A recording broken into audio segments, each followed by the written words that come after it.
Hello my dear sewing friends, it's Alisa here, and today once again we have a scrap busting project that you can sew, sell and gift. Now this is a third video in this series and we're going to be making a fabric basket. You can make it from larger fabric scraps or from smaller ones, it's totally up to you.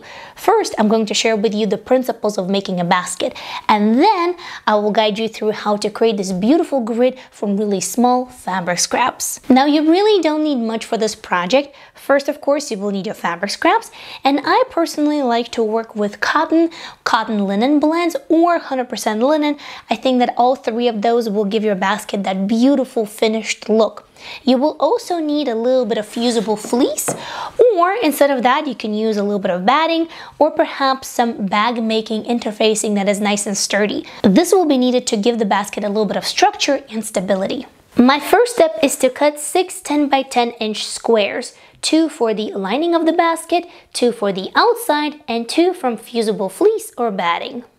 Next, you will want to quilt or fuse your outer fabric to the fusible fleece or batting. In my case, this is just the batting, so I'm going to place one of the layers on top of the batting and decide how am I going to quilt it. In my case, I really like diagonal lines, so that's what I'm going to mark with a heat erasable pen.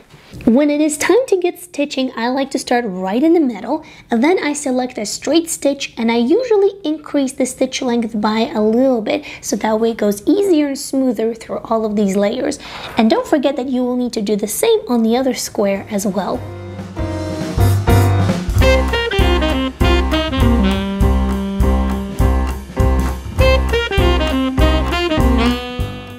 Once both of these are done, I'm going to give them a really good press to get rid of the heat erasable pen. Next, I'm going to cut out the bottom corners. This little square is 2 1/4 inches by 2 1/4 inches, and I'm going to place it like so, outline it, and then cut it out.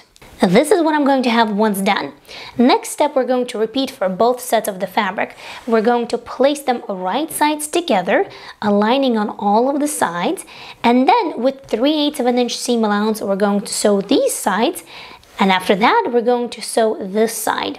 I will be doing that with a straight stitch, starting with the back stitch and ending with the back stitch as well. Now I'm going to form these corners. While the project is still wrong side out, go ahead and place it like so. You can also press the seam allowances open with your fingers, align them, pin and sew with the same 3/8 of an inch seam allowance. We're going to repeat that on all corners. It is surely starting to look a little bit like a basket.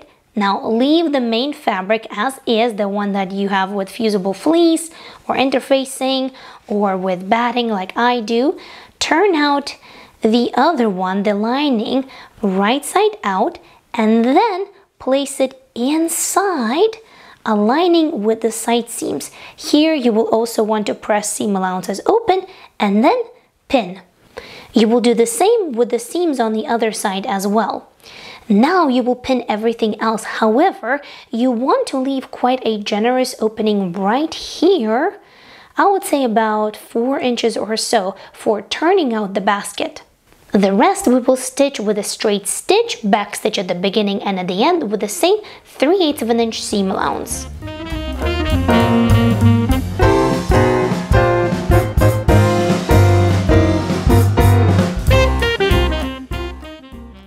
Now I am ready to turn this right side out, and one of the reasons why I leave a generous opening is because I find that if you leave the opening too small, once you're turning this right side out, it will stretch out the lining fabric, and then it will be really hard to align it with the basket fabric and sew it together nicely. I'm just making sure here that I poke out all of those little corners. Alright, looking good. The last and final step is going to be to top stitch the top of the basket. Here you will see that the lining will want to roll to the outside of the basket. So I start somewhere in the middle and I use my fingers to roll it back and then pin it. And continue until you have reached the opening that we left in order to turn everything right side out. Once you have reached that opening, here I will need to press my seam allowances open again, neatly roll the raw edges to the inside, and then pin it. This should make a really nice smooth transition so that opening wouldn't be visible. Now you will want to top stitch this with a straight stitch pretty close to the edge in order to catch both of these fabrics in the area where we have left it open. However, I actually like to finish this with a hand sewing stitches first and then do a wider top stitching all the way around, about 3/8 of an inch. Now that I'm done with stitching, I just need to pop everything right side out, and then as you can see right over here, we just have to fold the rim of the basket a little bit over itself, and that's it. The basket is ready.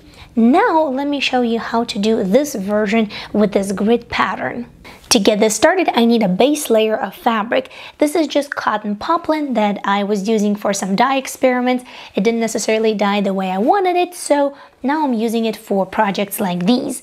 And if you take a look, I have outlined a 10 by 10 inch square on this base layer. And then grab your fabric scraps and cut them in 2 by 2 inch squares, but you can also do 3 by 3, 4 by 4, 5 by 5, or any other measurements. Next, I will use the fabric that I have cut to fill this square.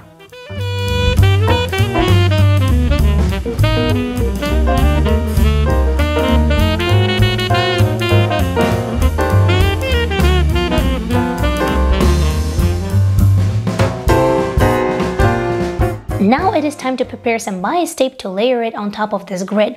Now if you're not a fan of making bias tape, using bias tape, or just having anything to do with that, I totally understand. I actually think that you will be able to use some twill tape instead of it as well. Plus, it will give you a nice texture for your basket. Now a quick note about this, since there's no need for this bias tape to actually be on the bias, I just cut straight strips of fabric scrap that I have.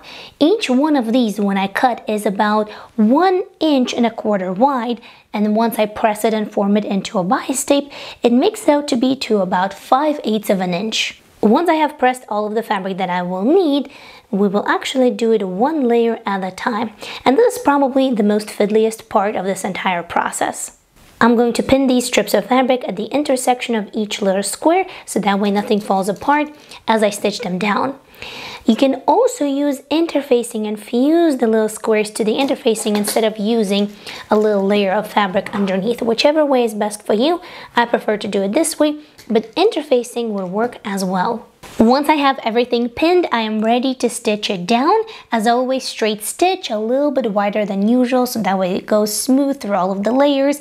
And it will take a little bit of time, but for me, completing both of these panels takes about an hour stitching wise. So it's not dramatic, it is a little bit fiddly at first, but once you get in the zone, it becomes quite fun putting these little fabric scraps together, which otherwise probably would be just sitting there. So I think this is a fun way to use them up and, play a little puzzle.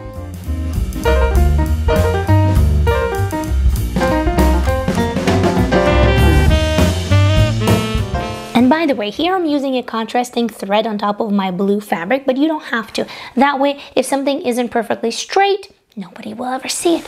Now, I will grab my batting and I will place it underneath my project. And I'm going to start layering the second pass of the tape. And this time it's going to be a lot easier because all of the little squares are already secured. So you can do these one by one in the same way as we did the first ones. After the final layer is done, I like to give it a really good press. It makes it look real nice and crisp. And then I just need to bring it back to the 10 by 10 inch measurements by cutting away everything extra that I don't need. And from here, you're going to repeat all of the same steps as we did when we made this little basket. This is actually going to be a gift. Inside I have 4 kitchen towels. I also made them. And I think this is so cute, isn't it? This could also be a great idea to sew and sell. So possibilities are truly endless. I hope that you will enjoy. You will use up those beautiful fabric scraps. This one is, by the way, from the time that I made my own shoes. If you remember, I painted my own fabric, so I had a little bit left over, odds and bits, so I thought, why not? Let's just use it up and make something fun. So I hope that you enjoyed. If you need more fabric scrap ideas, this video is just for you. I truly think that you will find some interesting ideas. And until next time, happy, thoughtful scrap busting. Bye!